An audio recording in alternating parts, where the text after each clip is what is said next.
Et je vais vous inviter, s'il vous plaît, à éteindre vos micros pour le moment, si vous voulez bien, afin qu'il n'y ait pas d'écho. Euh, Vous aurez accès à ce replay par un lien qui vous sera envoyé à l'issue. Alors, plusieurs présentateurs à partager. Donc, vous aurez accès à ce webinaire à l'issue donc du webinaire en replay. On vous enverra un lien dans la journée de demain. Attention, c'est un lien YouTube, mais la vidéo ne sera pas répertoriée sur YouTube, donc il faut bien assister au webinaire pour pouvoir y avoir accès. Et par ailleurs, je vous précise aussi qu'à l'issue à l'issue du webinaire, je vous inviterai à répondre à un questionnaire de satisfaction et ce qui vous permettra aussi de disposer du diaporama que je vais vous projeter ce soir. Voilà, donc vous aurez tout à disposition. On est ensemble pour 1h30. Bonsoir à tous, bonjour, bienvenue. Je suis Cécile, je suis formatrice chez Scolavi et professeure dans le second degré. Et je suis heureuse de passer ce temps du mercredi avec vous. Alors, commençons déjà par vous présenter qui est Scolavi, cette association. C'est la première chose peut-être à faire, de savoir d'où que je parle. Donc, c'est une association éducative qui a pour mission de mettre les compétences psychosociales au cœur de l'éducation. Et pour accomplir cette mission, Scolavi a défini 3 axes. Le premier axe, c'est faire du plaidoyer, c'est-à-dire faire connaître au plus grand nombre ce que sont les compétences psychosociales en expliquant pourquoi il est primordial de s'en emparer collectivement et afin que individuellement nous puissions développer nos compétences psychosociales et aussi pour qu'on puisse le faire auprès des élèves ou des personnes auprès de qui on intervient. Le deuxième axe, c'est accompagner. Accompagnez-vous, professionnels de l'éducation ou d'autres secteurs, que ce soit du social ou de la santé, vous accompagner en vous sensibilisant, en vous formant, en vous apportant aussi des outils afin que vous puissiez vous former. Donc, on organise des formations de terrain directement sur site. Nous avons aussi des formations en ligne avec des webinaires tels que ce soir, puisque vous êtes avec nous, avec ce webinaire introductif. Et puis, il y a, je vais vous en parler, un cycle de webinaires pour l'année. Nous avons aussi des parcours d'e-learning sur la plateforme, sur le site de Scolavi. En fait, vous pouvez vous rendre sur le site de Scolavi et vous trouverez une plateforme de formation qui est accessible de façon complètement gratuite. Vous vous inscrivez avec une adresse mail et vous avez accès à 28 modules de formation que vous pouvez entreprendre et faire quand bon vous semble. Ce sont des petits modules de formation qui durent entre 15 et 25 minutes à peu près. Et puis, vous avez donc des outils pédagogiques téléchargeables gratuitement sur le site de Scolavi. Donc, c'est pareil, tous les outils qu'on va voir ensemble ce soir, vous les retrouverez sur le site. Et aussi des cahiers mensuels si vous souhaitez vous inscrire à cette newsletter qui est envoyée une fois par mois avec une thématique et trois outils qui sont envoyés. Donc souvent, c'est un document scientifique pour pouvoir mieux appréhender ce que sont les compétences psychosociales et puis des outils aussi à mettre en place dans votre pratique au quotidien. Voilà, donc c'est grâce à tout ça qu'on souhaite vous accompagner.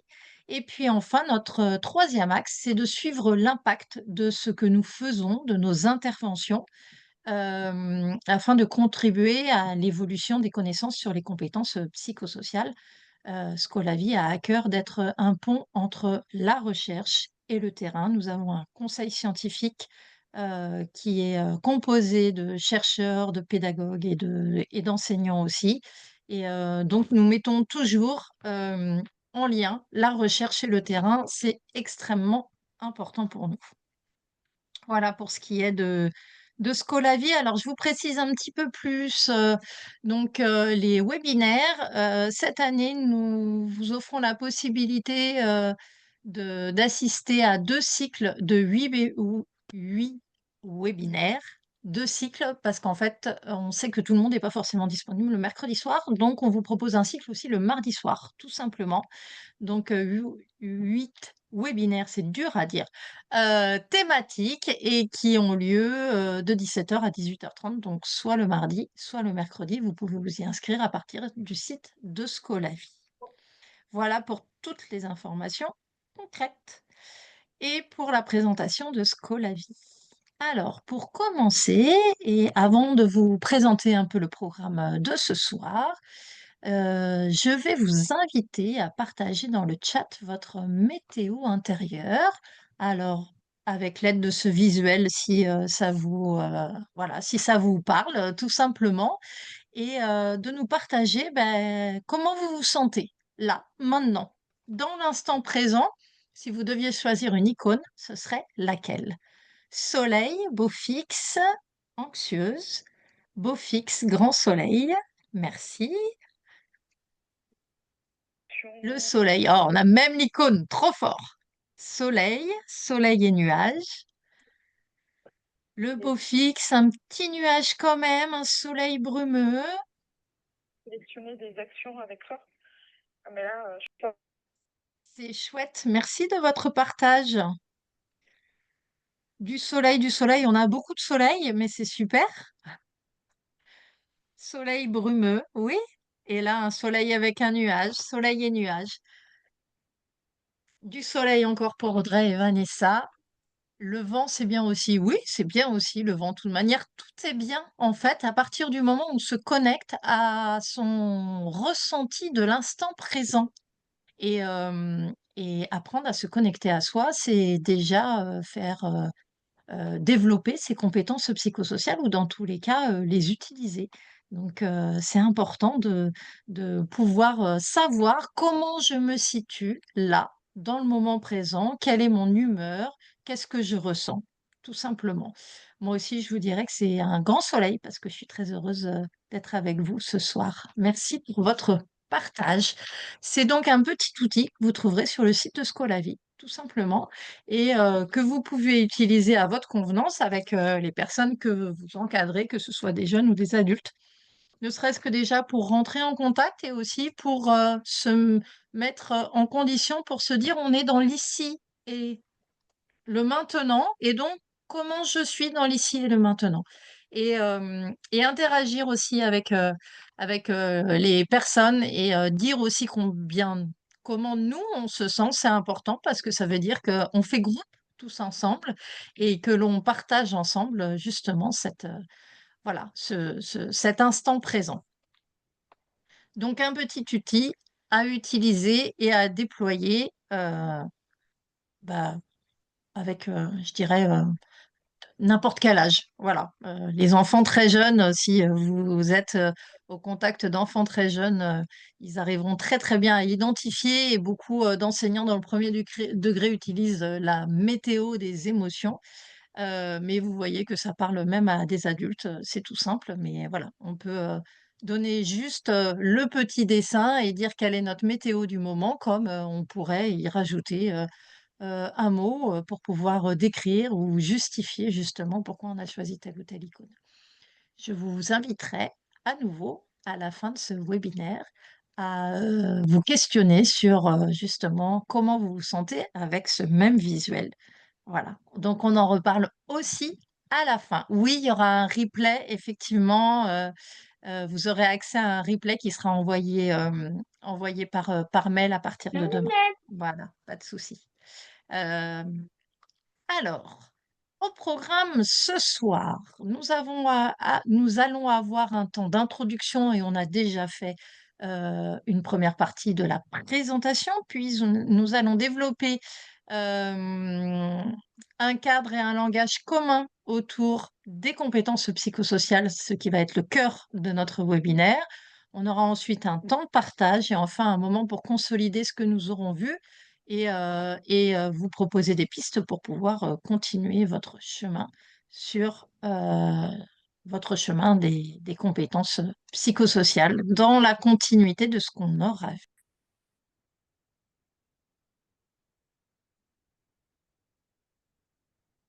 Pardon, j'avais coupé mon son sans faire exprès. J'espère que vous m'entendez à nouveau. Euh, je vous propose une activité collective et vous participez si vous souhaitez dans le chat. Ça ne va pas s'afficher automatiquement, bien évidemment, mais ça va s'afficher dans le chat. J'aimerais que vous me disiez en un mot ce que sont les compétences psychosociales pour vous. Et on va constituer ainsi notre nuage de mots autour des compétences psychosociales. Est-ce que vous m'entendez à nouveau, Karine? C'est bon? Effectivement, j'ai fait une mauvaise manip. Je vais couper le micro, mais c'est bon. Super. Merci, Karine. Et merci d'être vigilante pour que tout le monde puisse écouter. Alors, régulation émotionnelle. Il n'y a pas de mauvaise réponse, hein. Surtout, vivre ensemble un processus de l'écoute, de l'harmonie, des outils, un facteur de protection, de l'adaptation, de l'empathie, une prise de conscience, communication, se connaître, la bienveillance, les émotions, responsabilisation, le vivre ensemble, trouver des émotions, trouver des solutions, l'intelligence collective, utiliser ses forces, les forces, le référentiel. Alors, je vois qu'il y en a qui ont des bonnes bases, hein. L'introduction, je vois qu'il y en a qui ont déjà des connaissances. Le savoir-être, oui. Les relations interpersonnelles, trouver des solutions problématiques, trouver des solutions aux problématiques des adolescents, l'empowerment, oui, la gestion des émotions, l'accueil des émotions. Eh ben, vous avez raison. C'est un peu de chaque, les comportements prosociaux aussi.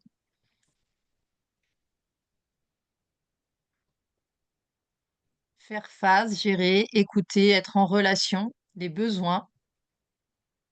Bravo à vous, le lien, les liens. Eh bien, bravo à vous. Merci beaucoup pour cette participation qui est riche. Faire des choix favorables aussi, tout à fait. J'en ai noté un certain nombre, mais je les garde en tête et on va revenir dessus tout à l'heure quand on va parler de la définition, je dirais, officielle des compétences psychosociales et vous allez voir que tout ce que vous avez dit se retrouve dedans. Donc, bravo à vous et merci pour votre participation.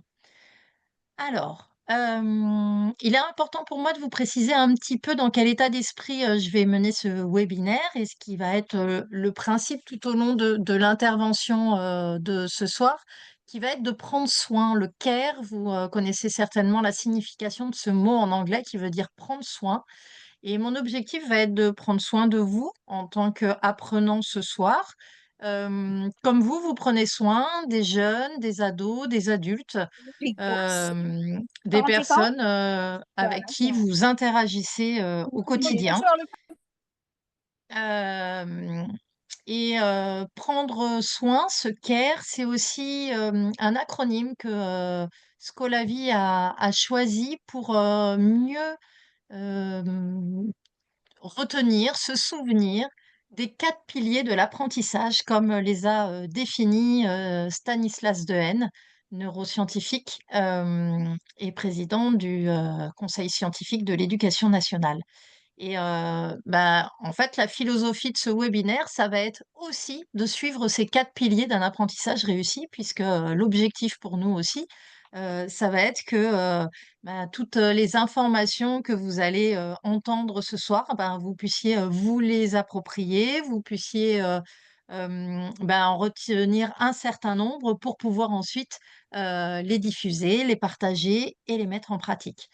Le premier pilier d'un apprentissage réussi, c'est la consolidation. C'est le C de consolidation, consolider les apprentissages. Si vous êtes enseignant ou même si vous travaillez auprès de jeunes, la consolidation, c'est quelque chose que l'on a l'habitude de faire. Cela passe par la répétition afin de pouvoir passer ce qui est dans le conscient dans l'inconscient pour que ça devienne un automatisme et pouvoir libérer comme ça notre mémoire de travail. Et la consolidation est d'autant plus efficace qu'elle passe par l'action. L'action quand on apprend, Sur par exemple. les CPS et j'avais Et oublié. répartir, l'apprentissage sur plusieurs, jours va permettre de favoriser cette consolidation et ce qui va aussi favoriser c'est la consolidation, c'est le sommeil. Je vous apprendrai rien que le sommeil a un rôle, vraiment très, très important à jouer, dans, tout ce qu'on apprend dans une journée et tout ce qui va pouvoir être conforté. Le tri est fait pendant la nuit, pendant le sommeil. Le cerveau travaille énormément pendant la nuit. Pendant notre intervention ce soir, je prendrai en compte l'importance de la consolidation en vous mettant en activité, en vous proposant des activités, toujours en lien avec les apprentissages que l'on va voir. Et à la fin du webinaire, on prendra un temps pour consolider les connaissances que l'on aura pu balayer. Le A, deuxième pilier, pour, pouvoir, pour avoir un apprentissage réussi et favoriser cet apprentissage, c'est l'attention, le A de l'attention. Alors, nous utilisons tous un filtre qui est sélectif. On n'a pas une attention qui est une attention de tout et de tous les instants.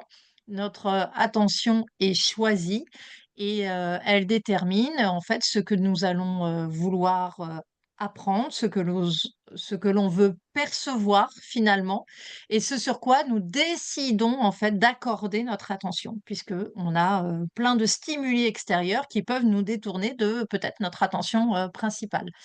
L'attention mobilise beaucoup la mémoire à court terme et qui est limitée, et c'est pour ça que je vous dis que la consolidation va permettre de passer du conscient à l'inconscient et d'automatiser.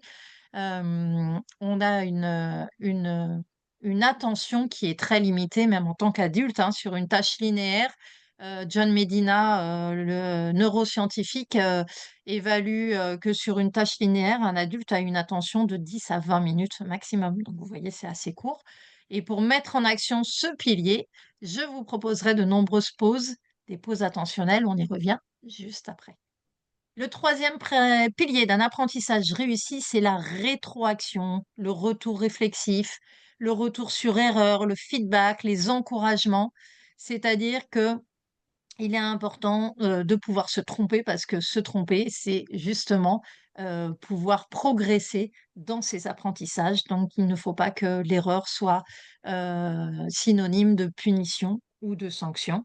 Et c'est vraiment important aussi d'encourager, ceux, qui nous entourent à continuer à apprendre et pour pouvoir, progresser. Donc, moi aussi, je vous encourage vivement à participer ce soir à travers le chat, comme vous l'avez fait déjà, au début et je vous en remercie grandement et puis, lors du temps d'échange aussi, que je vais vous proposer. Voilà, il y a jamais en fait de mauvaises questions. Tout simplement, et si vous vous posez cette question, c'est qu'elle est tout à fait légitime et vous savez très bien qu'il y a de fortes chances pour que vous ne soyez pas les seuls à vous poser ces questions. Et enfin, le E du CARE, c'est l'engagement, c'est le quatrième pilier d'un apprentissage réussi, être dans le faire pour solliciter la curiosité qui va être source de motivation, favoriser une pédagogie qui est active et pour que les apprentissages soient des apprentissages expérientiels et ça fonctionne très très bien aussi et même c'est indispensable en ce qui concerne les compétences psychosociales. Faire, tester pour ensuite pouvoir s'en servir. Donc vous êtes déjà un peu dans le bain puisque je vous ai déjà sollicité et que ce n'est pas fini et que vous avez participé. Donc voilà aussi, le care dans les 2 sens du terme, aussi bien prendre soin de vous ce soir au cours de ce webinaire que avoir, comme philosophie pour ce webinaire, ces 4 piliers de l'apprentissage, afin que ce soit, le plus, productif disons pour tout le monde. Alors, je vous ai dit, on a une attention linéaire qui ne peut pas être soutenue dans le temps, nous comme les enfants, et c'est bien normal. Et que notre attention, bah, là, peut-être risque déjà de commencer à décliner puisque ça fait 20 minutes que je vous parle. Donc, vous voyez, on est déjà au bout de 20 minutes. Il est donc important de se ménager des temps de pause pour pouvoir favoriser la concentration. Du coup, en proposant une cassure dans le rythme, changer le rythme, pour, prendre soin aussi, de ceux qui nous écoutent et pour, maintenir, l'attention dans le temps et aussi pour illustrer l'importance de la régulation attentionnelle, c'est-à-dire qu'on a des moments où on a besoin de mieux se concentrer, on a besoin de se redynamiser, et le prendre en considération, c'est prendre soin, voilà, prendre soin de ses apprenants. Alors, qu'est-ce qu'on entend par pause attentionnelle? C'est une pause courte, une pause attentionnelle. Ça dure 2-3 minutes pour créer donc une rupture dans les apprentissages. Il existe différents types de pauses attentionnelles. Ça peut être des pauses corporelles, des pauses musicales, des pauses en lien avec la respiration, en lien avec les apprentissages. Vous pouvez viser des pauses qui sont collectives parce que vous sentez que, par exemple, si vous êtes en posture d'enseignement, vous sentez que la classe, là, vraiment est en train de fatiguer et que ça manque un petit peu de dynamisme. Donc, dans ces cas-là, vous pouvez très bien proposer une pause collective, mais ça peut être aussi des pauses individuelles, tout simplement, que les élèves vont piocher en fonction d'un cadre que vous avez posé, bien évidemment, et que des limites que vous avez envisagées ensemble, mais où l'élève va pouvoir peut-être se ressourcer et retrouver de l'énergie pour impulser davantage d'engagement dans ses apprentissages. Alors, sur le site de Scolavi, vous trouverez des roues, des pauses attentionnelles. Voilà, je vous en montre de plus près. Version maternelle, version secondaire, parce que tous les outils, je vous l'ai dit, sont déclinés en plusieurs versions pour, voilà, aussi bien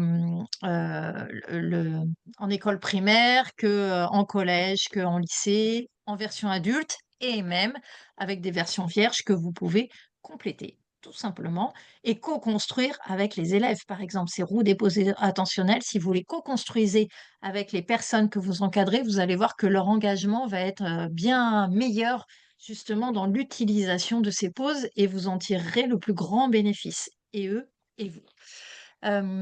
Alors, il suffit pas de dire, il faut aussi agir et qu'on applique à nous-mêmes ce que l'on pense être bon pour les autres. Donc, je vous propose de faire une première petite pause et de mettre en pratique tout de suite cette pause. Et ben, peut-être que cette première pause, je vous invite à fermer les yeux si vous le souhaitez, parce que ça peut peut-être vous permettre de vous focaliser davantage sur le sens que je souhaite éveiller tout particulièrement, qui est l'ouïe, et de prendre 30 secondes ou 1 minute pour vous concentrer sur les bruits qui vous entourent.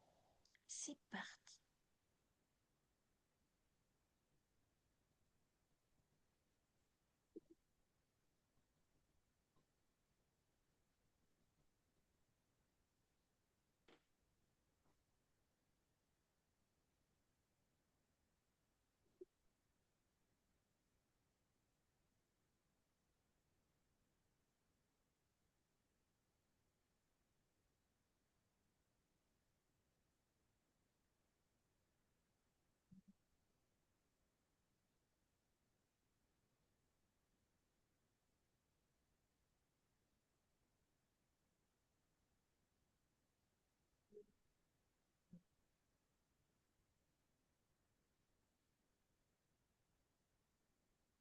Je vais vous inviter à réouvrir vos yeux si vous aviez fermé les yeux,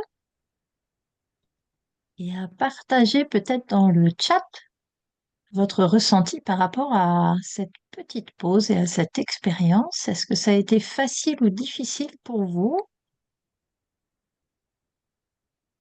Agréable, facile. Merci Béatrice, Sylvain. Très facile, de la détente. Donc déjà, en fait, un ressenti qui est un ressenti en plus agréable, c'est que ça permet un apaisement aussi. Ah, j'ai adoré écouter mon carillon se balancer au vent. Magnifique, mais en plus, on a une poète. C'est trop beau. Pause malgré les enfants, oui. Alors effectivement, du coup, il y a du mouvement ou du bruit autour. Et en même temps, c'est aussi se concentrer uniquement sur ce sens-là, de la pleine conscience et du lâcher-prise. Et ben, bravo. Et la plupart, vous dites que c'est facile, c'est très chouette. Ça veut dire que vous arrivez bien, justement, à vous concentrer juste sur un seul de vos sens, et espoir de se retrouver détendu, facile effectivement, c'est chouette. Vous avez vu, on l'a fait j'ai pas chronométré, je pense qu'on l'a fait un tout petit peu moins d'une minute. Ça a été très court et vous êtes déjà, certaines et certains à dire que vous en tirez bénéfice, que c'est apaisant et que ça fait du bien. C'est rien ce qu'on a fait, ça demande absolument aucun outil. Voilà, juste se concentrer sur les bruits qui nous entourent et c'est vrai, moi je l'ai fait avec vous, je ne sais pas si vous m'avez regardé, mais j'ai fermé les yeux parce que pour moi c'était plus facile de me concentrer sur les bruits en fermant les yeux et du coup en n'ayant pas le sens de la vue en éveil et c'est vrai que c'est apaisant, en fait. C'est apaisant très rapidement. Donc ça, c'est quelque chose qu'on a avec nous au quotidien et dont on peut se servir auquel, voilà, il faut pas se priver d'avoir recours et en classe, si vous êtes en posture, d'enseignement, avec, des élèves, vous voyez, on perd pas de temps. C'est même du temps de gagner parce que cette petite minute qu'on aura passée, même si vous savez que la mise en route au départ peut être un petit peu longue, vous allez voir qu'au fur et à mesure, si vous habituez les élèves à le faire, hop, très rapidement, en fait, il y aura un grand silence et ils écouteront autour d'eux et là, après, au bout d'une minute, vous les récupérez, ils sont beaucoup plus attentifs et vous pouvez repartir dans les apprentissages. Merci de vos partages, merci d'avoir joué le jeu. Alors, entrons dans le cœur de notre programme de ce soir. Quand on dit compétences psychosociales, on parle de quoi? Vous voyez, on va suivre le déroulé pour questionner les compétences psychosociales au travers de toutes les questions qu'on peut rassembler sous le CQQ, c'est occupé, qui est un outil très utile aussi avec les élèves, par exemple, pour être sûr de balayer tous les vraiment tout le un sujet sous tous ses angles. Donc nous, notre, 1re, question est de répondre au quoi? Les compétences psychosociales, c'est quoi? Tout à l'heure, vous m'avez partagé plein de mots et vous m'avez dit des choses très intéressantes comme la régulation émotionnelle, le vivre ensemble, l'écoute, l'empathie, l'adaptation, le savoir-être, être capable de faire des choix favorables. Voilà. Les compétences psychosociales, c'est effectivement tout cela.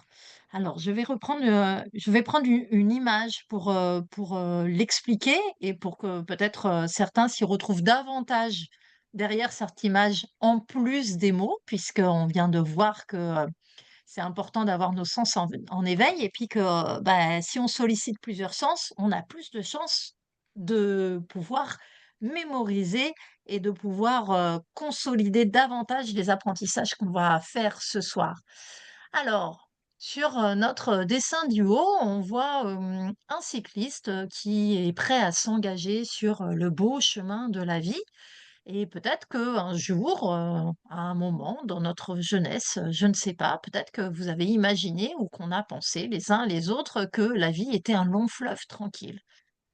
Et puis, bah, avec, le recul et l'âge adulte, on est peut-être plus proche du deuxième dessin qui se trouve en dessous, où finalement on sait que la vie nous réserve, des surprises, nous lance aussi de nombreux défis qu'on doit relever. Eh bien, nous sommes, le petit personnage, à vélo et vous voyez que ce petit personnage, il a un sac à dos. Il a un sac à dos pour relever les défis que la vie, va nous proposer et ce sac à dos, dedans, il y a les ressources et les ressources, ce sont les compétences psychosociales. Et donc, les compétences psychosociales, c'est notre capacité à être capable d'aller sortir de notre sac à dos les ressources au bon moment pour nous adapter, comme vous l'avez dit. On parle d'adaptation et effectivement, c'est le cas. On va mobiliser au moment opportun ce qui va nous permettre de nous adapter à notre environnement et à notre quotidien. Et ces compétences, ce sac à dos de ressources n'est pas un sac à dos qu'on aurait à la naissance et qui serait immuable. Ce sac à dos de ressources, eh bien, on va pouvoir, l'entretenir, on va pouvoir le développer, on va pouvoir, tout au long de la vie, en fait, le mobiliser et l'enrichir, pour pouvoir faire face à tout ce que nous allons rencontrer. Donc les compétences psychosociales, ce sont des compétences de vie que l'on apprend dans la vie et qui vont nous permettre, de nous adapter toute la vie au quotidien. Voilà.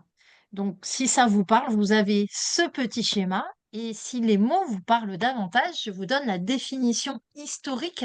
Cette définition, elle a été reprise par l'Organisation mondiale de la santé en 1993 et elle apparaît pour la première fois dans la Charte d'Ottawa en 1986. Donc, vous voyez que les compétences psychosociales, ce n'est pas quelque chose à la mode. Ça vient pas d'aujourd'hui. Ça fait 50 ans qu'on parle de compétences psychosociales. 40 ans qu'on parle de compétences psychosociales. Je me suis trompée d'une dizaine quand même. 40 ans qu'on parle de compétences psychosociales. Donc, les compétences psychosociales, la définition, c'est la capacité d'une personne à répondre avec efficacité aux exigences et aux épreuves de la vie quotidienne. Voilà, c'est ce qu'on a vu dans le petit dessin. C'est l'aptitude d'une personne à maintenir un état de bien-être mental, donc c'est ce que l'on vise, en adoptant un comportement qui va être approprié et positif, c'est-à-dire adapté à l'occasion de relations que l'on va entretenir avec les autres, avec sa propre culture et son environnement, parce qu'on ne vit pas tout seul. Donc les compétences psychosociales, c'est s'adapter soi, mais c'est s'adapter au regard des autres et de notre environnement, bien évidemment. Alors, quel lien avec l'intelligence émotionnelle? On va y venir, Noélie, merci pour la question.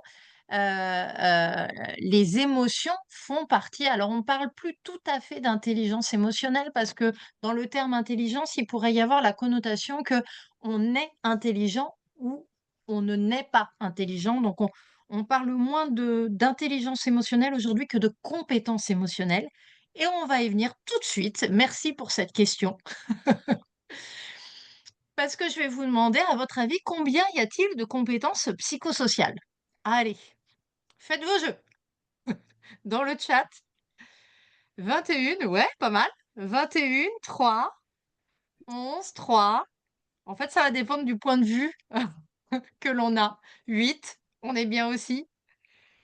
Super. Eh ben, vous êtes bien. Vous êtes bien. 3 familles, exactement. On va rebondir tout de suite sur les 3 familles, Béatrice. Merci. On a 3 grandes familles de compétences. Les compétences cognitives, les compétences émotionnelles et les compétences sociales. Donc voilà le lien avec les compétences sociales. Et dans chacune de ces familles, on retrouve 2 compétences générales, ce qui nous fait 6 compétences générales en tout. Donc dans les compétences cognitives, on a renforcé sa conscience de soi et renforcé sa maîtrise de soi et son accomplissement. Les compétences émotionnelles, on retrouve renforcer sa conscience des émotions et réguler ses émotions et son stress. Et dans les compétences sociales, développer des relations constructives et résoudre des difficultés relationnelles. Et si on veut être encore plus précis, aller encore plus finement dans cette classification que l'on doit à Santé publique France, et cette classification a été remodelée. Donc, la première classification qui fait référence en France date de 2022 et elle a été un tout petit peu remodelée en mars 2025. Donc, voilà, vous avez la source et la référence sous le tableau qui est affiché à votre écran. Et donc, ben, on a donc ces 3 grandes familles de compétences. On retrouve là l'intitulé de nos 2 compétences générales dans chacune de ces familles. Et puis ensuite, il y a des compétences spécifiques, voilà, pour décliner et être plus précis dans les compétences générales. Donc, si on reprend, 3 familles, 6 compétences générales, 20 compétences spécifiques.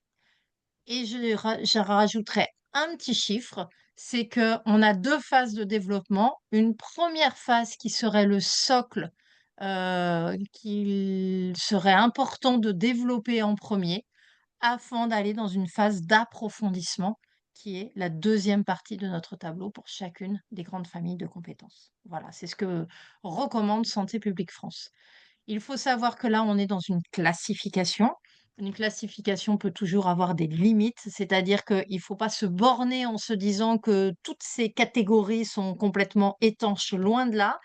Les compétences, psychosociales sont toutes interreliées, elles sont transversales et on est sur des compétences qui sont soit interindividuelles, soit intra-individuelles. Voilà et donc on l'a vu qu'il y a une histoire d'éducabilité dans ces compétences psychosociales et qu'elles sont donc évolutives. D'accord? Voilà. Maintenant passons au qui, où et quand. Alors, qui est concerné par les compétences psychosociales? Bah, tout le monde parce que chacun a un rôle à jouer dans le développement des compétences psychosociales. Voilà, donc c'est important, qu'on en ait tous conscience. Ce développement des compétences psychosociales peut se faire à une échelle individuelle, c'est-à-dire pour soi, déjà, mais aussi par rapport à la place que j'ai dans l'institution dans laquelle, par exemple, j'interviens, pour chaque élève, pour chaque enseignant, pour, voilà, chaque personne. Hem, il y a aussi une échelle collective, c'est-à-dire que, ben, on peut développer les compétences psychosociales dans la classe, pour tous les élèves en même temps, en équipe, à l'échelle d'un niveau, à l'échelle, de la famille aussi, par exemple. On n'est pas uniquement dans la sphère scolaire et puis aussi au niveau sociétal, au sein de toute une communauté éducative, la famille, les enseignants, le personnel. Et puis parce que c'est aussi un enjeu de santé publique et que nous avons une responsabilité collective, cette fameuse coéducation, pour développer les compétences psychosociales. Nous aussi, à Scolavi, on est dans une démarche où on souhaite développer à chaque niveau les compétences psychosociales. D'abord d'un point de vue individuel en vous accompagnant, vous, chaque personne, et puis, de façon plus collective, en accompagnant les professionnels à développer leurs compétences psychosociales et celles de leurs élèves. Et puis ensuite, à un niveau sociétal pour être peut-être à l'échelle d'un établissement, par exemple, et puis même de toute une académie, voire de la France entière, pour qu'on puisse être tous acteurs du développement des compétences psychosociales et de soi et des autres. Alors, où est-ce qu'on peut développer ses compétences psychosociales? Ben c'est pas compliqué, c'est partout. Voilà. C'est à l'école, c'est en dehors de l'école, c'est dans la famille, c'est pendant les vacances. Voilà. Tous les endroits, puisqu'on a dit que dans tous les cas, les compétences psychosociales, c'était des compétences de vie. Ben, voilà. Ça veut dire que partout, on peut les développer. Et quand les développer, eh ben, il n'y a pas d'âge. C'est tout au long de la vie. On peut apprendre à développer de nos compétences psychosociales, mais plus on commence jeune, et bien sûr, mieux ce sera. Voilà. Donc en fait, c'est tout le temps, tous les temps et par tous les temps. On continue à enrichir et découvrir ce que sont les compétences psychosociales et on va aborder la question du pourquoi. Pourquoi? À quoi ça sert? Et dans quel but développer? Dans quel but et dans quel cadre développer les compétences psychosociales? Alors, heu, c'est, ce que je j'ai commencé à vous dire tout à l'heure, les compétences psychosociales est un déterminant majeur de la santé mentale, qui va permettre de favoriser le développement. On a parlé du bien-être et aussi de la réussite des enseignants, de la réussite des enfants, mais aussi, le bien-être des adultes qui les accompagnent. C'est la raison pour laquelle que c'est une priorité nationale, en fait, à tous les niveaux et on va voir justement, dans les textes, comment on retrouve cette priorité nationale et quels sont les textes, au sein, de l'État qui nous enjoignent de pouvoir, développer les compétences psychosociales, entre autres des élèves. Alors, les bénéfices pour, les élèves, ont été évalués grâce à des interventions qui ont été menées sur le développement des compétences psychosociales et ce depuis plusieurs années. Je vous dis puisque ça fait plus de 40 ans qu'on parle de compétences psychosociales et donc les résultats de ces analyses et de ces méta-analyses sont, très significatifs et permettent, d'agir aussi bien sur, l'estime de soi, pour, favoriser aussi, la coopération, améliorer la réussite puisqu'on a, des résultats scolaires, qui sont, vraiment significativement meilleurs lorsqu'on développe les compétences psychosociales. C'est aussi, un facteur, de diminution des inégalités sociales. Cela permet d'augmenter le sentiment de compétence que l'on a en soi. Cela favorise, un meilleur climat scolaire et cela permet aussi d'agir contre le harcèlement scolaire et cela facilite aussi les relations constructives. Donc, voilà, grâce à toutes ces analyses, on a vu, combien il était précieux et quels étaient, voilà, tous les domaines dans lesquels on pouvait tirer bénéfice du développement des compétences psychosociales. Alors maintenant, dans les textes, je regardais, j'avais peur d'avoir coupé mon son, mais je pense que c'est encore bon.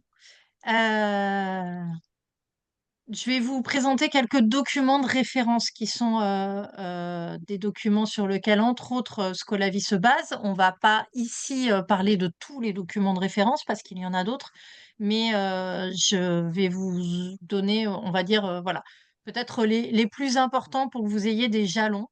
Alors le premier, c'est l'instruction interministérielle d'août, 2022 dans laquelle il est écrit que la génération 2037 sera la première à grandir dans un environnement continu de soutien au développement des compétences psychosociales.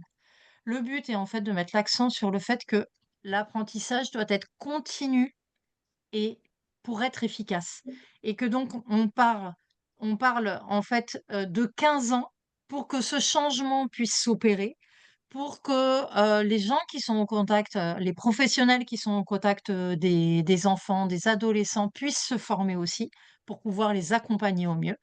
Et parce qu'on cherche en fait, entre autres, puisqu'on sait que, voilà, en France, tous les enfants de 3 à 16 ans, passent, par l'école. Ben, on sait qu'on va pouvoir justement, au sein de l'école, au quotidien, expérimenter et développer leurs compétences, psychosociales en ayant une démarche qui soit la plus intégrée possible, c'est-à-dire, entre autres dans le champ enfin dans les disciplines, voilà, dans le disciplinaire. Non pas comme quelque chose en plus à développer, pas quelque chose en plus des programmes scolaires, mais directement intégré au champ disciplinaire. On va le voir dans, lorsqu'on va répondre à notre question: «Comment?». Du côté du ministère de la santé, nous avons, le parcours éducatif de santé, qui existe depuis un moment maintenant et qui balaye, de la maternelle, au lycée. On a aussi, les textes, dont je vous ai parlé là déjà. Je vous ai parlé, de la classification que l'on retrouve, la classification qui fait référence, celle de Santé publique France.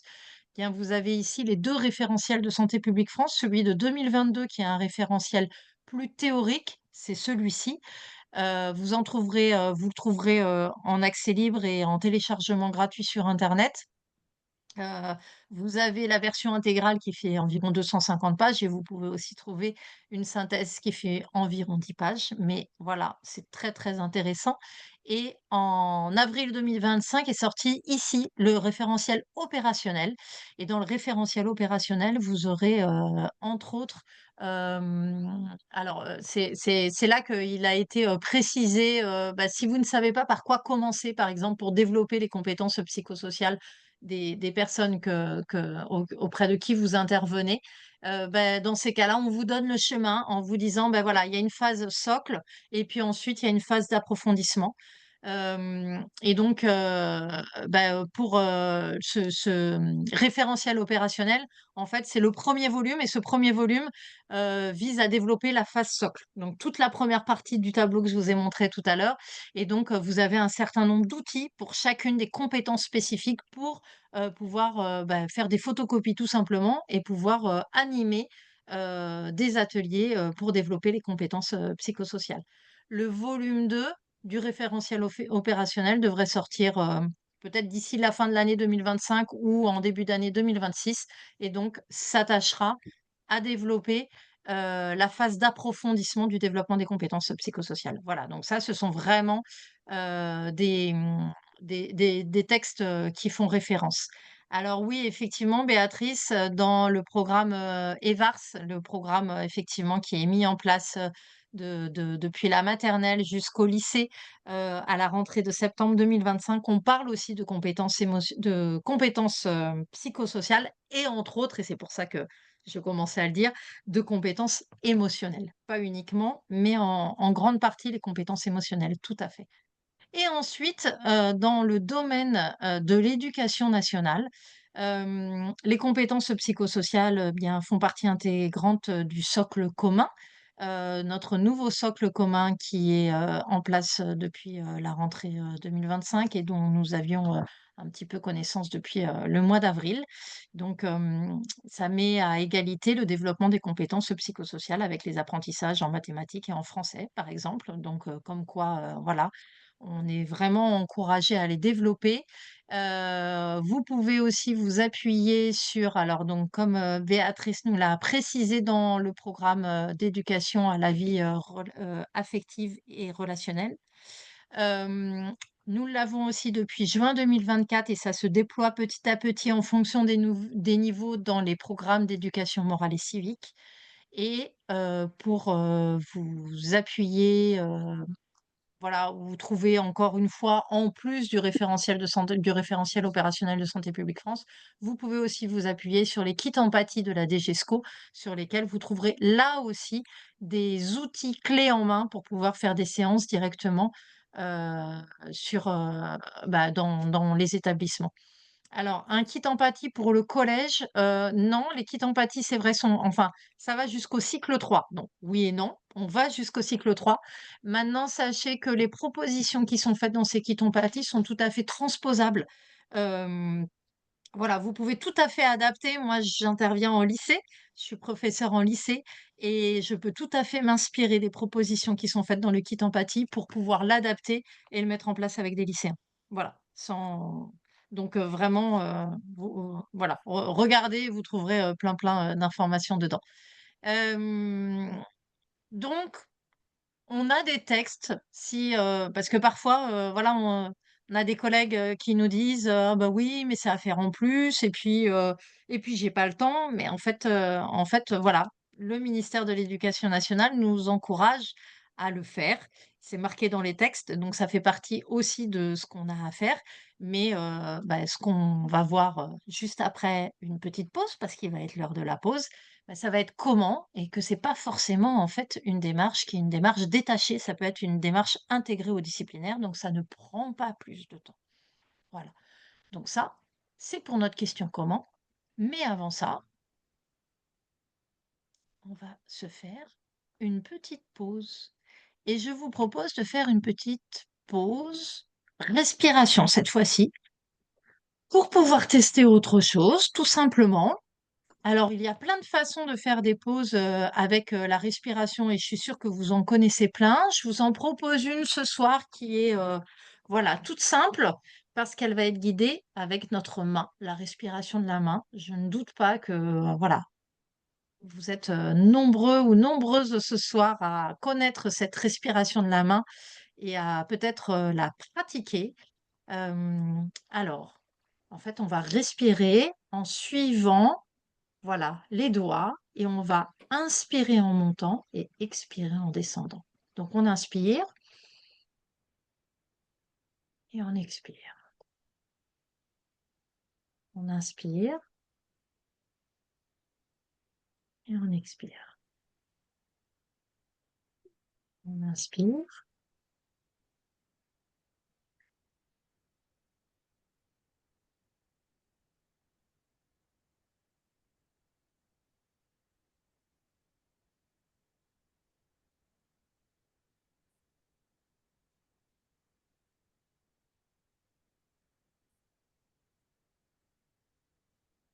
et on peut prolonger le plaisir en le faisant avec les deux mains pour que ça dure un petit peu plus longtemps et en tirer les bénéfices pour pouvoir se ressourcer.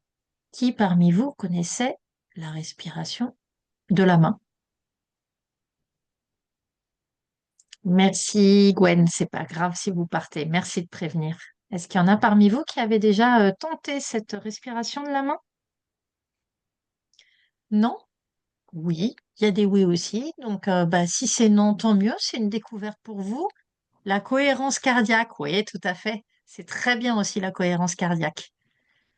Tout à fait. La cohérence cardiaque, on peut s'aider d'une petite vidéo, par exemple, sur Internet pour pouvoir la suivre. Et puis après, quand on est expérimenté, on peut le faire sans rien. Ou il y a des applis aussi gratuites qui permettent de les mener. Non, je fais l'ascenseur avec mes élèves. Ah, bah, c'est une belle image aussi, l'ascenseur. C'est chouette. Super. Génial. Bon, ben voilà, une des respirations parmi tant d'autres. Et puis, l'avantage, c'est que la respiration de la main, on l'a toujours avec soi. Donc, c'est facile de la faire à n'importe quel moment et de suivre assez simplement. Et puis aussi, chacun peut s'adapter aussi à son rythme de respiration, parce que la cohérence cardiaque, c'est un rythme souvent. Alors, on peut choisir différents rythmes, mais ils ne nous conviennent pas forcément tous, alors que là, vous pouvez vraiment gérer le rythme en fonction de vos besoins, tout simplement. Eh ben, merci d'avoir fait cette petite pause et j'espère que ça va vous permettre de rester encore concentré pour aborder notre dernière question autour des compétences psychosociales. Comment on peut faire pour développer nos compétences psychosociales et celles des jeunes que l'on accompagne? On a commencé à en parler un petit peu, donc on va en parler de façon plus approfondie. Alors, il y a 2 manières de développer, les compétences, psychosociales. Soit en faisant des activités décrochées, et je vais vous en reparler bien évidemment, soit en organisant des activités qui sont intégrées. Donc on va balayer ces 2 types d'activités et puis, je vais revenir aussi tout à l'heure sur l'apprentissage social et notre posture, notre rôle de modèle que l'on a joué et qui a son importance dans le développement des compétences psychosociales des autres. Alors, les activités, hem, donc ces activités aussi bien décrochées que intégrées sont, complémentaires. Il y en a pas une qui est meilleure que l'autre, donc ça, c'est important que vous l'ayez en tête. On s'appuie pour cela, sur, des programmes, enfin sur, des études qui ont été menées, comme je vous ai dit, hein, voilà, tout a été, étudié avant qu'on le mette en place, pour, voir justement, l'efficacité. Alors les activités décrochées, ce seraient des activités qu'on ferait spécifiques sur les compétences, psychosociales. D'accord? Hem,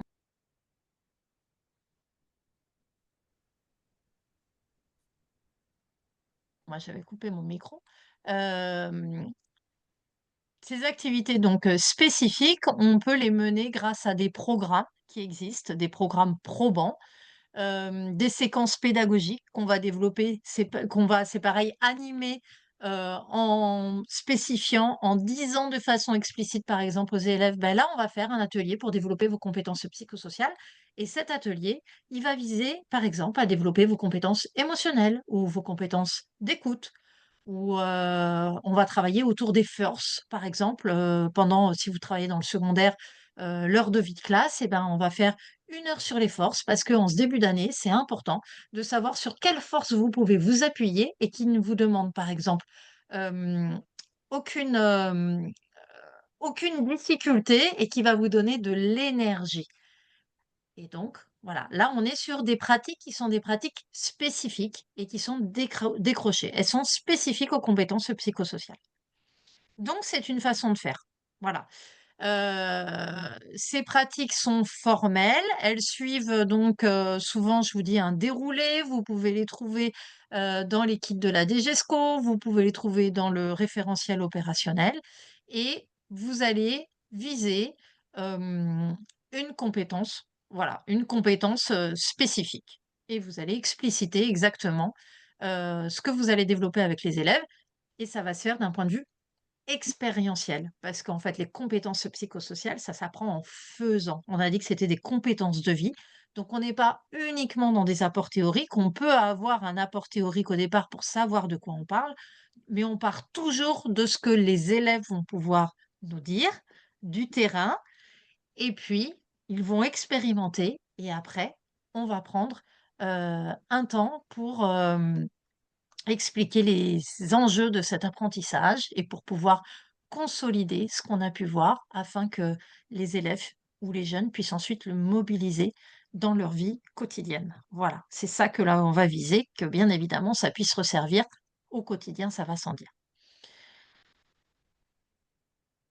Les activités intégrées, maintenant, sont des activités que l'on va faire dans le cadre si on est dans un cadre, scolaire, que l'on va faire au cours de la journée, que ce soit, dans le premier degré ou dans le second degré et de façon complètement intégrée à des rituels de cours, par exemple. Vous voyez? Il y a 2 possibilités. Les rituels ou intégrés aux disciplines.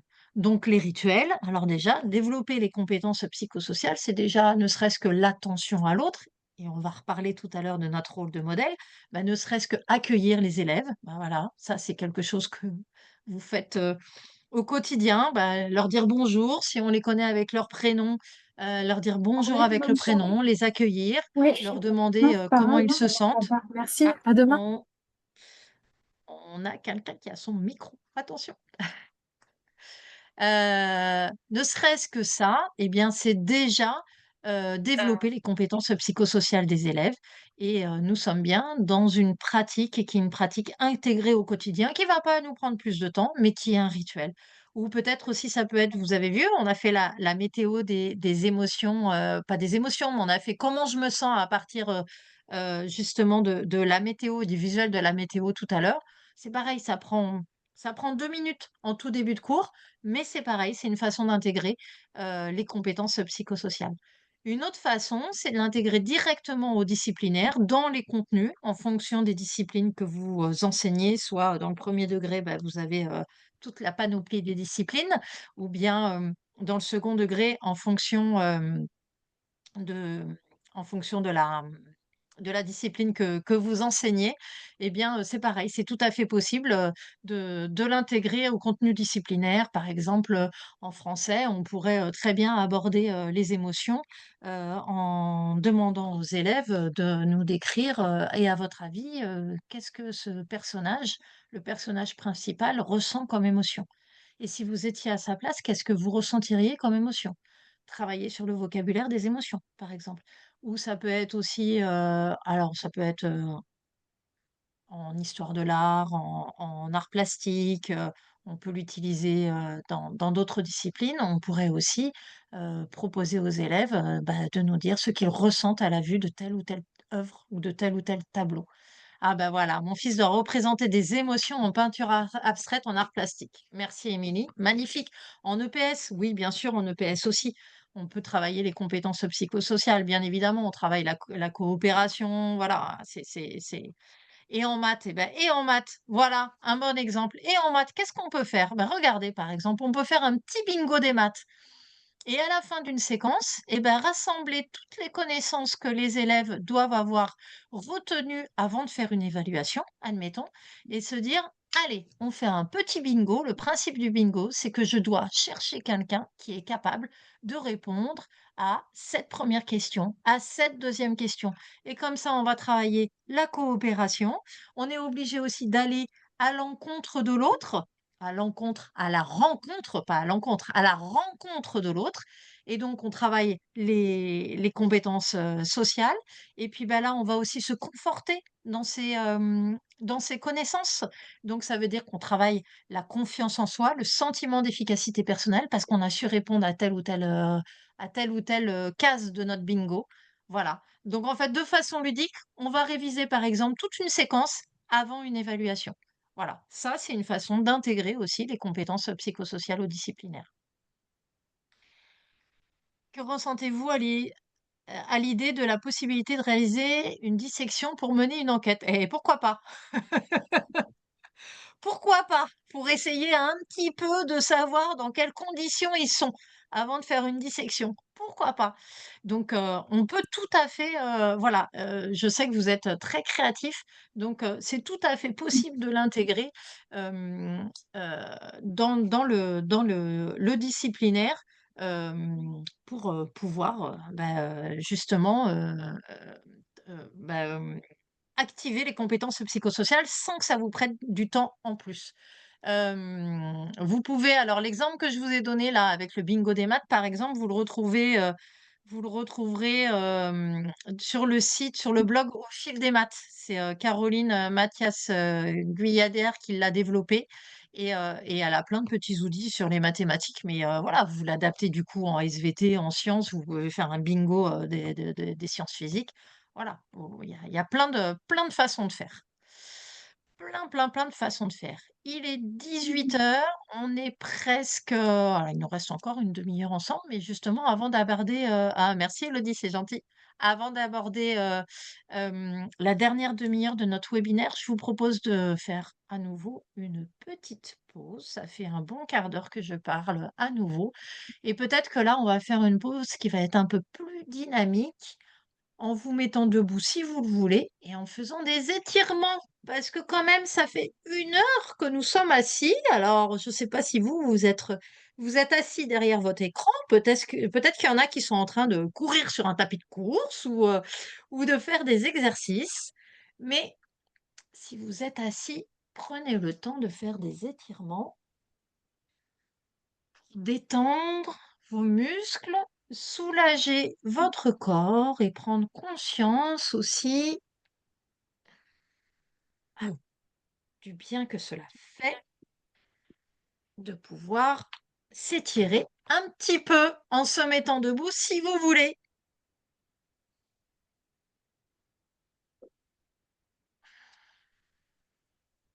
Qu'on ne soit pas que dans notre tête, mais qu'on soit aussi dans notre corps. C'est important.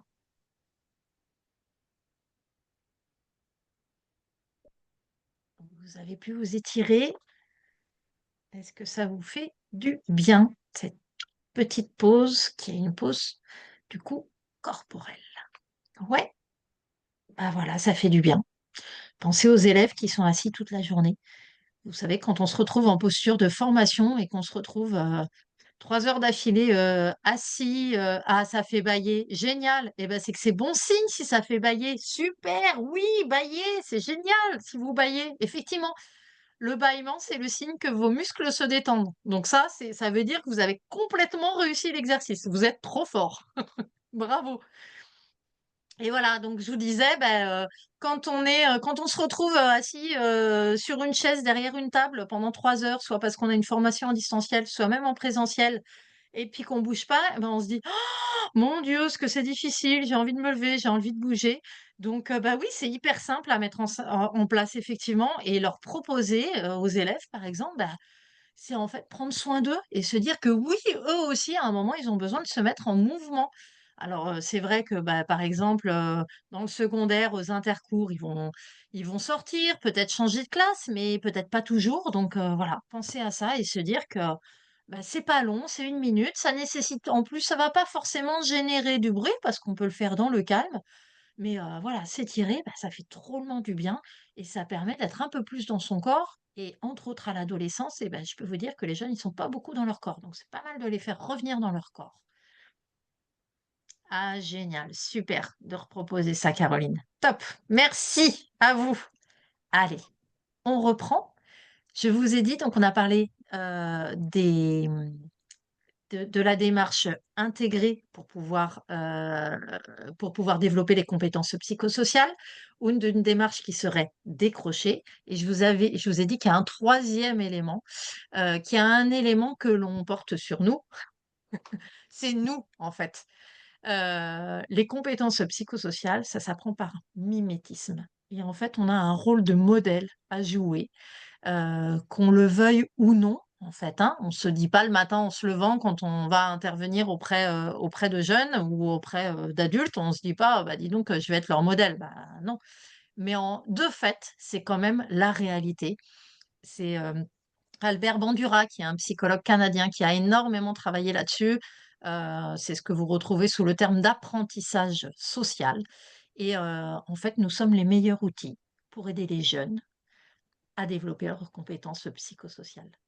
Voilà, parce que la posture que l'on va avoir, eh bien, ça va être, comme, le dit Sylvie, faire preuve d'empathie. Bah oui, tout simplement faire preuve d'empathie en pensant aux élèves, effectivement, en leur disant: «Étirez-vous, ça va vous faire du bien», mais en faisant preuve d'empathie envers les élèves, qu'est-ce qu'on fait? En fait, on leur montre ce que c'est l'empathie Et par mimétisme, qu'est-ce qu'ils feront? Et on le voit dans les tout petits, vous savez bien, chez les plus jeunes enfants, eh ben, ils reproduisent des choses qu'ils ont vues faire.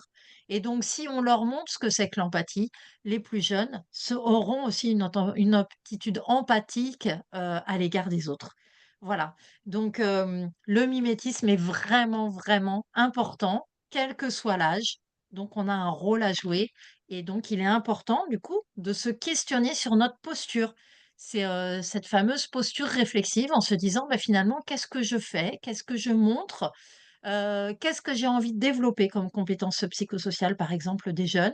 Et donc du coup, comment je peux leur montrer, moi, dans ma posture déjà?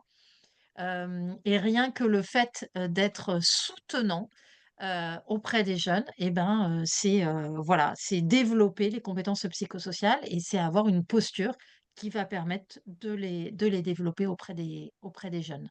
Hem, En ayant peut-être en tête, je dirais, derrière là, pas très loin, quels sont les besoins psychologiques fondamentaux qui vont permettre justement, de pouvoir, avoir cette posture soutenante pour les élèves? Alors, je ne sais pas si vous les connaissez, les 3 besoins psychologiques fondamentaux que l'on doit, à partir des recherches, de Deci et Ryan, qui sont 2 psychologues américains, leurs recherches ont été menées dans les années 2000 et puis, continuent à être, travaillées, encore aujourd'hui, bien évidemment. C'est ce qu'on retrouve sous la thématique, de la théorie de l'autodétermination et ces 3 besoins psychologiques fondamentaux sont essentiels au développement et à un fonctionnement sain. Ces 3 besoins sont le besoin de compétence, d'autonomie et de proximité sociale. Vous les retrouvez avec ce petit visuel et ces 3 besoins sont universels. Partout dans le monde, on a ces mêmes 3 besoins fondamentaux. Ils sont indépendants et ils sont équivalents et ces 3 besoins vont permettre de favoriser le bien-être de chacun. Alors pour les retenir, on a encore utilisé un petit acronyme chez, Scolavi, c'est le CAP. Le C de compétence, le A d'autonomie et le P de proximité sociale. Le besoin de compétence, c'est le besoin de se sentir efficace, de pouvoir exprimer ses capacités, de se sentir à même de faire quelque chose.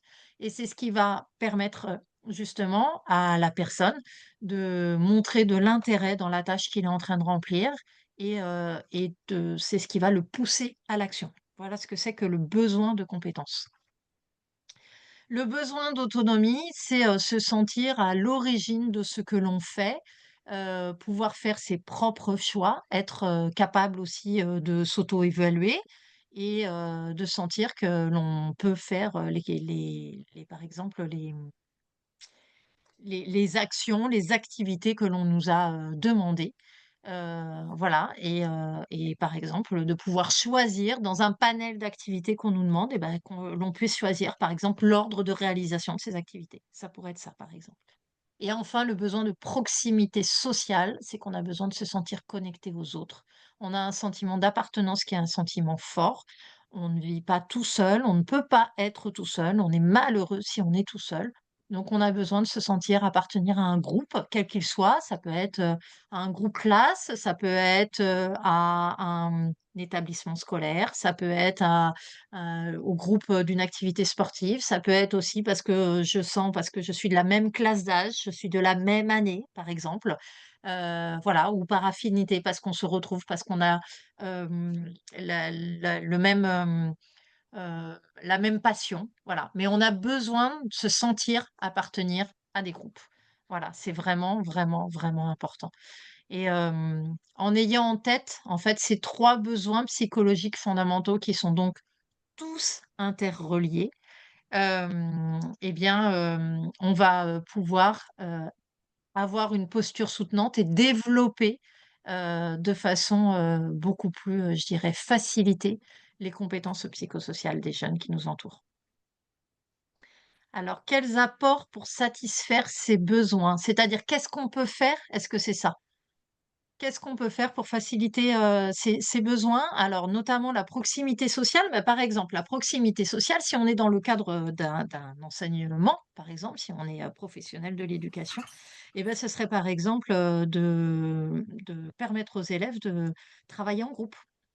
Ça va être une façon, bah, justement d'être, ensemble. Alors soit des groupes, on leur laisse leurs, sentiments, leurs besoins d'autonomie. On leur dit: «Bah, cette fois-ci, je vous propose de créer vos propres groupes et je vous demande de former des groupes de 3 ou de 4 et vous allez travailler ensemble sur un document que je vais vous donner pendant 20 minutes» et donc dans ces cas-là, on va, favoriser les interactions sociales et on va permettre aussi la coopération, par exemple, en identifiant peut-être, en leur disant c'est pareil, toujours en soutenant le besoin aussi d'autonomie, en leur disant: vous allez être 4 par groupe et chaque, personne dans le groupe va avoir un rôle spécifique à jouer».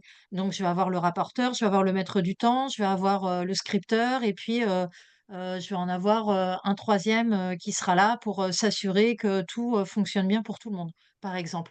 Vous les laissez s'organiser comme ils veulent dans le groupe. Chacun va choisir le rôle qu'il a envie de tenir et donc vous soutenez le besoin d'autonomie. Ils vont se sentir compétents parce que en fonction des différents rôles, eh bien, ils vont choisir le rôle dans lequel ils se sentent le plus compétents et proximité sociale parce qu'ils vont travailler ensemble. Et là, en fait, sur un travail de groupe de 10 minutes, un quart d'heure, vous avez soutenu les 3 besoins psychologiques fondamentaux. Eh bien oui, et en fait, c'est des choses que vous faites déjà. Voilà. C'est des choses que vous faites déjà. Donc rien qu'en prendre conscience, vous voyez, quand on parlait tout à l'heure, là, juste avant, je vous parlais de la posture réflexive. Eh ben, rien qu'en prendre conscience, c'est déjà énorme. Parce qu'en fait, vous le faites, mais sans le savoir. Voilà. J'imaginais que effectivement, mais je pensais aux typologies, disons, plutôt solitaires. Alors, c'est pareil, ça va être essayer de les intégrer par, des petites activités que l'on va faire, en classe où on va, te demander, par exemple, un travail en binôme, par exemple. Choisir l'ordre des activités, oui, bien évidemment, voilà, c'est ça et après effectivement, ils peuvent avancer en fonction des ceintures. Pour des élèves qui sont plus solitaires, plus timides, plus introvertis et ben plutôt de faire des travaux de groupe qui seraient à 4 et qui peuvent être peut-être un petit peu plus impressionnants, on peut se dire: «Ben voilà, vous allez travailler en binôme» et si on sait qu'il y a des élèves qui ont du mal à trouver un binôme dans la classe et ben dans ces cas-là, c'est nous qui allons former les groupes en disant: «Bah, cette fois-ci, c'est moi qui détermine les binômes, donc vous allez travailler par 2 et ce sera, des binômes mixtes, des binômes, vous choisissez comme vous voulez. Un que vous avez estimé comme étant plus à l'aise dans cette activité et quelqu'un qui serait peut-être un petit peu moins à l'aise et comme ça, pareil, c'est pas ça pourrait être du tutorat. Le tutorat, ça permet aussi de faciliter la proximité sociale. Voilà. Donc en fait, je suis sûre que quand je vous ai parlé finalement de ces 3 besoins psychologiques fondamentaux, je suis sûre que pour nombre d'entre vous, il y a une petite lumière qui s'est éclairée, vous vous êtes dit: «Ah bah oui, bah en fait je le fais déjà». Bah oui, en fait vous le faites certainement déjà. Pour résumer la posture dont on vient de parler, je vous propose ce visuel que vous retrouverez sur le site, de Scolavi, la boussole de la posture. Donc là, il y a une version vierge, vous trouverez une version complétée sur le site de Scolavi. Mais ce qui est important dans votre posture réflexive, qui peut être un des premiers items que vous pourriez rajouter là, et bien, voilà, qu'est-ce qui, dans votre posture, va permettre de développer et vos compétences psychosociales et celles de vos élèves. Et vous m'en avez dit plein déjà quand vous avez parlé tout simplement, en fait, quand je vous ai dit que vous évoque le mot compétences psychosociales, vous m'avez parlé d'empathie. Une posture empathique développe les compétences psychosociales. Une posture d'écoute aussi, bien évidemment, ça développe les compétences psychosociales. L'accueil des émotions, c'est pareil. Voilà, une posture soutenante, une posture réflexive donc je vous laisserai le compléter pour vous, mais qu'est-ce qui fait au quotidien dans votre façon d'être avec les personnes, auprès de qui vous intervenez? Qu'est-ce qui soutient, le développement des compétences, psychosociales dans votre posture, dans ce que vous êtes? Et ben voilà, écoutez, on a bien travaillé. Il est temps de se demander comment vous vous sentez maintenant, avant qu'on ait un petit temps ensemble, peut-être d'échange de pratique. Le soleil, Florence. Marie aussi me fait un beau soleil, super, avec les petites icônes directement. Il y a du soleil, c'est chouette, tant mieux. Plein de soleil, du soleil et de la pluie. D'accord, soleil et nuages, c'est la fin de journée et c'est normal. Et c'est bien de le dire. Et je vous remercie d'être en toute transparence et en toute honnêteté. Ah, une petite brise de thé, c'est beau. Toujours un vent d'automne, d'accord. Remue-ménage dans la tête, ok. Bon, ben, ça veut dire aussi que il se passe pas mal de choses. Et ce qu'on a fait ce soir, eh bien, ça remue et c'est plutôt chouette. Soleil et nuages. D'accord. Un petit arc-en-ciel même magnifique. Et donc revenir maintenant, vous voyez, sur ce visuel de comment je me sens. Merci Sylvie, c'est pas grave, merci beaucoup. Sur ce visuel en fait de comment je me sens, ça permet aussi, on l'a fait au début, on n'est pas tout à la fait à la fin, mais ça va pas tarder. Ça permet aussi de faire prendre conscience aux élèves, par exemple, aux enfants, aux ados, que notre humeur n'est pas constante au cours de la journée et qu'elle peut changer. Elle peut changer pour plein de raisons par rapport à des situations externes qui se sont passées, mais aussi peut-être par rapport à des choses, à des pensées que nous, on a. Donc, c'est aussi nous qui pouvons faire que nos ressentis et notre humeur changent d'un côté positif, agréable ou d'un côté plus désagréable, tout simplement, mais il n'y a pas de permanence dans nos humeurs et il n'y a pas non plus de permanence dans nos émotions. Et voilà, le faire en début et en fin et voir qu'il y a une variation, déjà rien que ça, c'est prendre conscience que justement, ça peut changer et que parfois, bah voilà, on peut même agir pour que ça change tout simplement. Merci à vous. Alors, un petit temps de partage de pratiques ou de questions. La parole est à vous si vous voulez ouvrir votre micro. On se dit qu'on a allez, 5 petites minutes avant de finir notre webinaire, puisque j'aurai encore des petites choses à vous dire à la fin pour consolider. Vous savez, on aura une dernière partie de consolidation. Donc, si vous avez des questions, bah, soit vous ouvrez votre micro, soit vous pouvez les poser dans le chat, soit si vous avez un partage d'expérience à nous faire par rapport à des choses que vous faites déjà et finalement que vous avez peut-être réalisé que ce soir. Alors, vous n'avez peut-être pas réalisé ce soir, mais voilà, peut-être que vous avez réalisé que ce soir. Euh, si vous avez envie de nous le faire partager, ce serait chouette.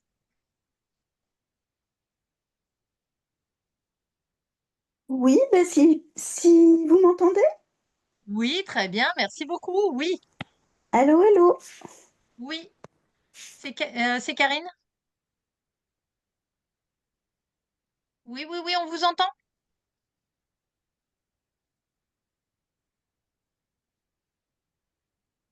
Allez-y. Vous m'entendez maintenant? Oui, on vous Oui, entend, Karine. Allez-y. excusez-moi Avec parce que ça plaisir. coupait. Moi, je suis donc infirmière scolaire et je fais depuis plusieurs années, suite à des formations en technique d'animation et sur les compétences psychosociales, des ateliers, aussi bien en primaire qu'en collège qu'en lycée. Et j'ai appris encore beaucoup de choses, vraiment, c'était extrêmement intéressant. Et je suis très enthousiaste sur ce que vous proposez, su- sur les pauses au bout de 20 minutes. Ah, ça coupe, je sais pas, moi. On vous entend bien. On Ok, vous entend bien, ok. Karine. Et je trouve ça, c'est ce que j'utilise de temps en temps, mais ça m'a énormément plu que vous l'intégriez. Et d'autant plus que ce sont des outils que peuvent garder les élèves pour eux aussi lorsqu'ils stressent face à une situation, face à un devoir. Voilà, donc ça, c'est vraiment quelque chose que j'ai beaucoup retenu. Eh ben, Merci. merci beaucoup, Karine. C'est très gentil à vous. Et c'est vrai, vous avez raison de le préciser qu'effectivement, les élèves peuvent s'en servir dans leur quotidien et que ça Mm, peut être, une ressource vraiment qui va leur permettre on est dans le sac à dos de ressources, hein. Une ressource qui va leur permettre, de mm, s'adapter, à des difficultés qu'ils pourraient, rencontrer et mm, notamment on sait que la cohérence cardiaque, c'est très efficace en situation de stress. mm, mm. Merci beaucoup Karine de le préciser. Merci à vous. C'est chouette. Sylvain, on vous écoute? Oui, Oui, si vous voulez, pas de souci. bonsoir. Donc, je suis Bonsoir. enseignant et par rapport à ces moments de pause, je m'interrogeais, j'imagine vous, mais peut-être d'autres participants, vous les avez mis en place pour ceux qui sont enseignants dans vos classes. Quel accueil ont eu ces moments de pause de la part des élèves sur les premiers temps? Alors moi, je peux déjà vous partager, puisque je suis enseignante documentaliste. Donc, pas dans une discipline spécifique, on va dire, mais dans toutes les disciplines. Et j'avoue que je travaille donc avec des lycéens et j'ai eu l'occasion, quand j'interviens assez souvent en co-enseignement et il m'arrive régulièrement de faire des pauses attentionnelles au cours d'une intervention d'1 heure. Et, notamment, voilà, des élèves qui préparent le grand oral, par exemple, et qui sont, voilà, pendant 1 heure en train de scroller sur internet et on voit bien que ça manque d'efficacité, certaine et en fait, je les mets en mouvement. Donc je fais au moins une pause, dans l'heure, enfin, c'est pas 1 heure de cours, hein, c'est 50 minutes de cours, 50 ou 55 minutes et donc je leur demande la plupart du temps de se mettre debout et je choisis des pauses qui sont des pauses collectives. Alors quand il y a besoin d'une pause individuelle, bah, j'en propose aux élèves parce que je vois que voilà, qu'ils s'agitent ou au contraire qu'il se passe plus rien et qu'ils sont pas du tout concentrés. Donc dans ces cas-là, je leur propose individuellement d'en faire une. Et sinon, en fait, j'allume une pause collective. Alors les élèves sont souvent surpris au départ. Donc moi, je vous dis, hein, là, grand oral, on est au niveau terminal. Parfois, il y en a qui ont jamais expérimenté de pause attentionnelle auparavant. Donc ils se disent, oh là là, la professeure documentaliste là, elle est un peu, je sais pas ce qui lui passe par la tête. Et en fait, ils adorent ça. Et ils sont hyper contents. Ils me remercient.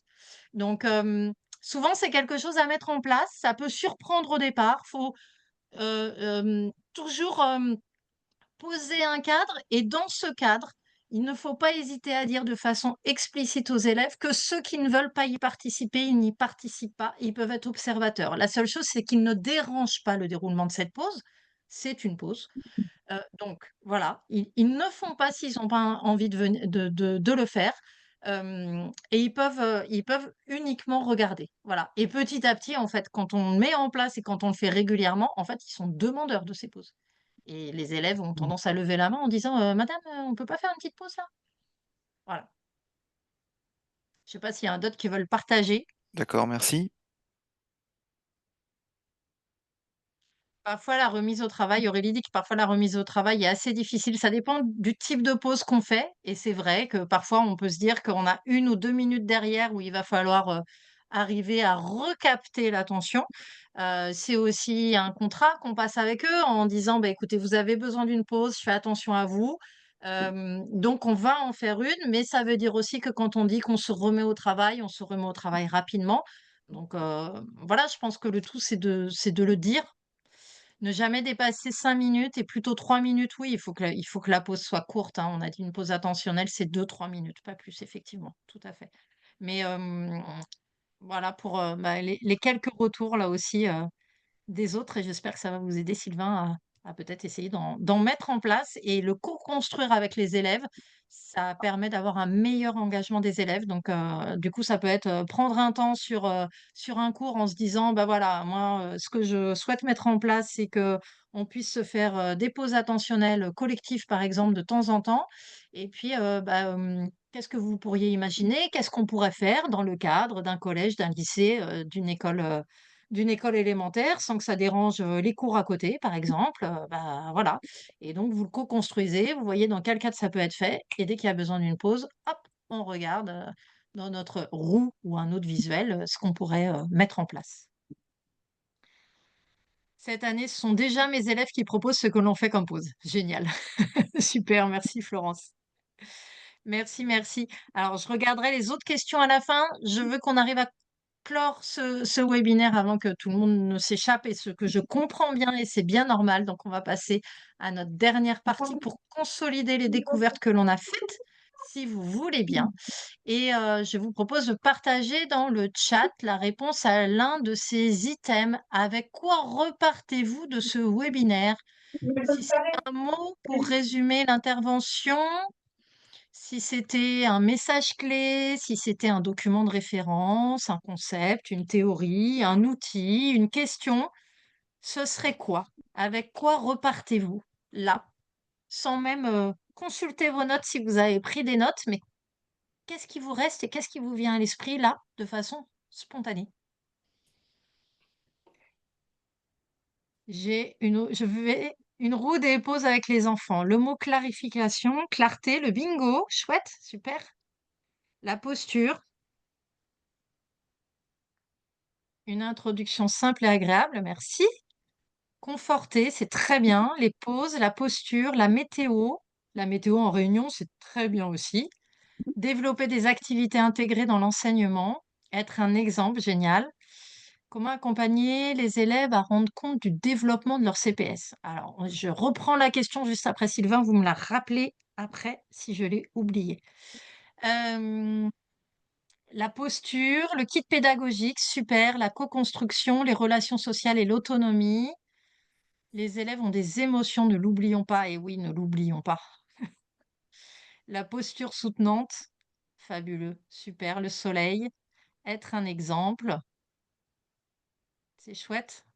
Merci, merci, merci. C'est chouette que vous repartiez avec tout ça. Tout le monde, tout le temps et partout. Et oui, tout le monde, tout le temps et partout. C'est vrai. Exactement. Garder le cap. Ouais, le CARE. CPS, CARE et CAP. Ça y est, Sylvain, il a tous les acronymes. Ça a marché. Génial. Les outils et de quoi as-tu besoin? Super. Merci pour votre partage. C'est très, très chouette. C'est vraiment très chouette et ça fait chaud au cœur parce qu'on se dit que bah, voilà, les élèves ou les jeunes ou les adultes auprès de qui vous intervenez ont beaucoup de chance de vous avoir. Donc, merci pour ces partages. Alors, pour aller plus loin, si vous voulez continuer sur le chemin des CPS, je vais vous proposer euh, des choses que l'on a mis en place chez Scolavi. Avant cela, vous pouvez aussi consulter des ouvrages si vous le souhaitez. Alors, si vous êtes enseignant en maternelle, ou en élémentaire, vous avez ces deux livres qui ont été écrits par Laure Reynaud, qui est cofondatrice de Scolavi, des rituels pour développer les compétences sociales et les compétences émotionnelles. C'est pareil, là, vous avez du pratico-pratique avec des fiches clés en main, avec le guide, avec l'animation, qu'est-ce que je peux faire, comment je peux adapter, comment je peux transférer. C'est pas parce que ça s'arrête au cycle 3 que ça signifie que pour le cycle 4 ou pour le lycée, on ne peut rien faire. On peut aussi adapter pour pouvoir mettre en place ces outils auprès de plus grands. Il y a aussi ce livre que vous connaissez peut-être, Les compétences psychosociales, qui est un manuel de développement qui a été écrit par trois chercheuses de développement des compétences psychosociales, hein, bien évidemment, Béatrice Lambois, Rebecca Shankland et Marie-Odile Williamson, et ça présente l'essentiel des choses à savoir sur les compétences psychosociales, avec des caractéristiques détaillées pour chacune des familles de compétences et des ateliers aussi. Et là, vous avez des ateliers même directement à destination des adultes qui sont vraiment très, très chouettes. On a parlé des kits empathie de la DGESCO. Je vous reparle du kit opérationnel dans lequel vous trouverez aussi des outils et éventuellement, si vous voulez, du référentiel théorique de Santé publique France. Il y a plein d'autres sources. Je suis documentaliste, donc je pourrais vous donner une bibliothèque complète. Mais voilà, là, vous avez déjà l'essentiel qui vous permettra d'aller plus loin. Si vous voulez continuer l'aventure des compétences psychosociales avec Scolavi, je vous rappelle que vous avez des parcours de formation en ligne sur le site de Scolavi, 28 parcours qui sont des parcours courts. Vous pouvez rentrer par la compétence spécifique que vous souhaitez, ou bien vous pouvez choisir de faire un programme, et un programme, par exemple, pour développer développer vos compétences, par exemple, cognitives, ou vos compétences émotionnelles, ou vos compétences sociales. ou celle des élèves. Voilà, donc c'est des parcours qui sont interactifs. Vous trouverez aussi toutes les ressources pédagogiques et notamment celles que je vous ai montrées. Vous les avez sur le site de Scolavie et déclinées, je vous le rappelle, pour tous les âges. Les cahiers mensuels, vous pouvez vous inscrire à la newsletter et il y a des prochains webinaires qui vont être des webinaires thématiques. Vous suivez sur les réseaux ou sur le site de Scolavie et vous pourrez vous inscrire comme vous l'avez fait aujourd'hui pour ce webinaire. Donc, n'hésitez pas, je vous en avais parlé en début de webinaire. Une dernière chose, il est 18h30, une dernière chose avant de se quitter. Je vous ai dit qu'on était toujours en lien, que vraiment c'était très important pour nous dans notre troisième axe chez Scolavi, c'était d'être en lien avec la recherche scientifique. Et donc, pour pouvoir justement voir, mesurer l'impact qu'ont nos formations auprès des personnes qui les suivent, nous avons besoin de vos retours. Et donc, je vous invite, si vous voulez bien, à flasher ce QR code pour pouvoir répondre à un questionnaire de satisfaction qui est extrêmement court. Vous en avez pour 2 minutes, donc c'est vraiment très très court. Et ainsi, ça vous permettra aussi d'avoir le diaporama. Cela indique que le formulaire est Avec clos. Clos, oui, exactement. Oh, oh, oh, comment se fait-il? Alors, mince, merci de votre efficacité. Alors, pourquoi ai-je un formulaire clos? On va essayer. Ah oui, effectivement, ça ne va pas du tout. Donc, on va essayer de débloquer ça le plus rapidement possible. Alors, voyons voir. J'envoie tout de suite formulaire clos pour le questionnaire satisfaction. Je vais envoyer tout de suite un message pour voir si on peut me le débloquer.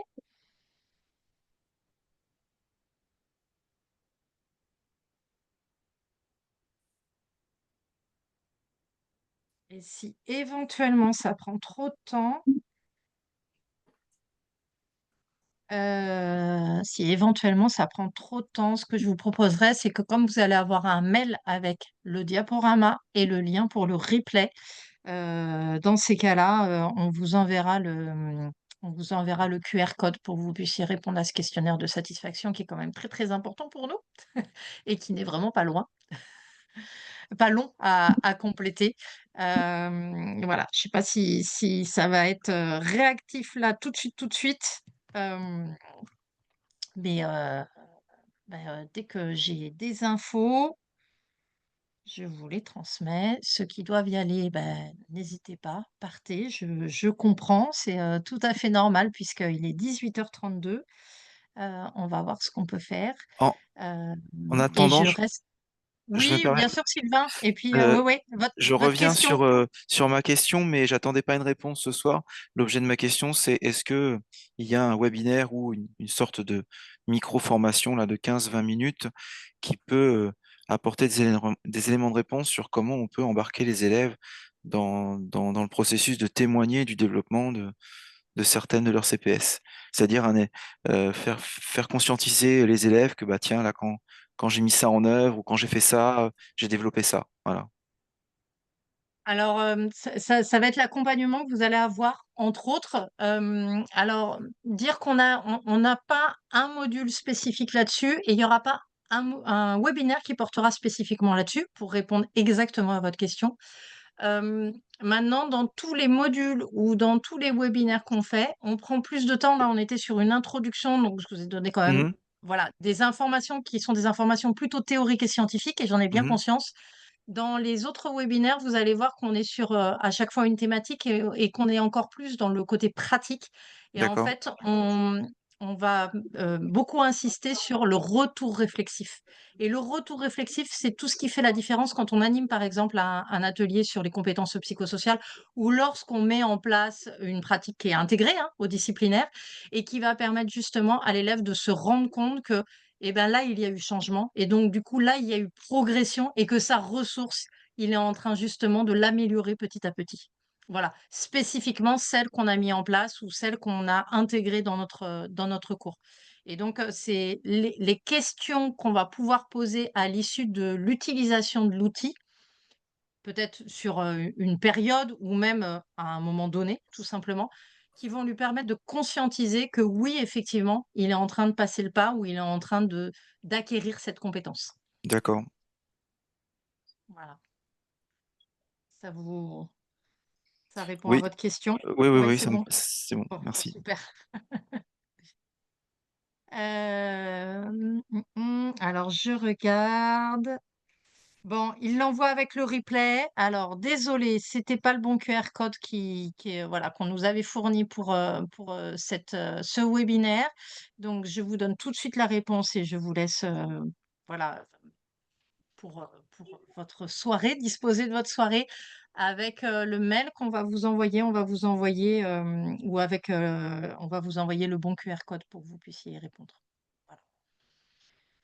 Je vous remercie. S'il y en a qui veulent rester et qui ont des questions, surtout n'hésitez pas, je reste encore un petit moment. Et un grand merci à vous pour votre présence ce soir, pour votre participation et votre enthousiasme et votre entrain, parce que bah, ça fait chaud au cœur, comme je vous l'ai dit. Donc merci beaucoup et je vous souhaite une très belle soirée et au plaisir peut-être de vous revoir dans d'autres webinaires, voire même dans des formations de terrain. À bientôt. Bonne soirée à tous et au revoir. Merci, merci. Bonne soirée.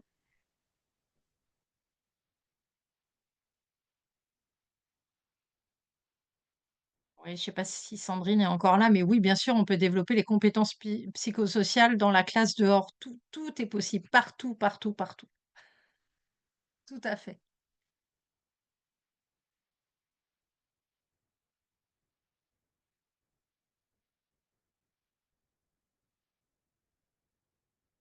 Merci, au revoir à tous. Bonne soirée.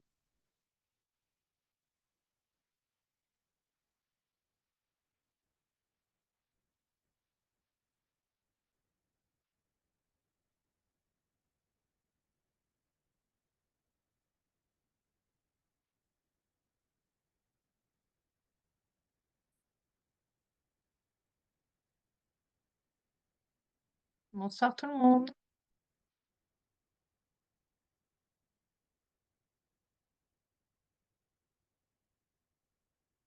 Oui, je sais que c'est pas possible, Karine. Effectivement, il y a un souci dans le QR code, donc on vous l'envoie avec le mail dans lequel vous trouverez le lien vers le replay et le diaporama de ce soir. Effectivement, il y a un problème dans le QR code. Merci, Karine. C'est très gentil à vous.